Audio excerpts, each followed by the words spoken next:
well, just a little test run really, seeing if this new arm from GoPro actually holds station.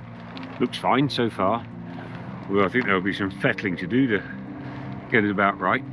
Anyway, here we are, catching the last hour of daylight and trying to keep up my training. Nice steady ride today. I've done so much aerobic, high aerobic and threshold training that it's probably time for something a bit steadier. Anyway, it's a beautiful day and nice just to get out for a little bit.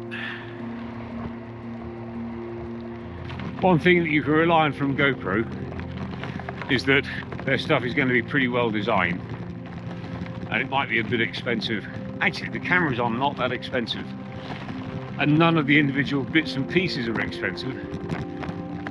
But by the time you've got yourself a full suite of bits and bobs, you can find yourself having spent quite a lot of money. But don't tell my wife. I'm still looking for the glove that I dropped last week, which has to be out here somewhere. I did come back along here to have a look, didn't see it. It's only 15 or 20 pounds worth of glove, but it's just annoying. I seem to spend half my life looking for things these days.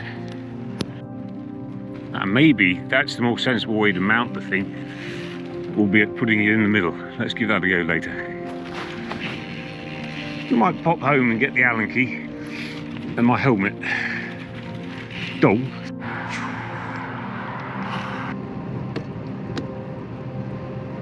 Just a little test of how well the noise filter works when the camera's in the forward mounted position underneath the garment, wearing the medium mod. 15, 16 miles an hour, descent into Watford. Let's see if we can get the voice picked up and not the wind noise. 20 miles an hour. Going nicely, thank you. Downhill. I've started to come round to the idea that I won't ride anything else. I mean, it is comfortable. Look at that. But then I need to get out on the other bikes again. So it's comfortable. I did find my neck strained a bit at the end of that 50 mile the other day in Bedford. It's not quite as upright. I think it's not quite as upright as Damani.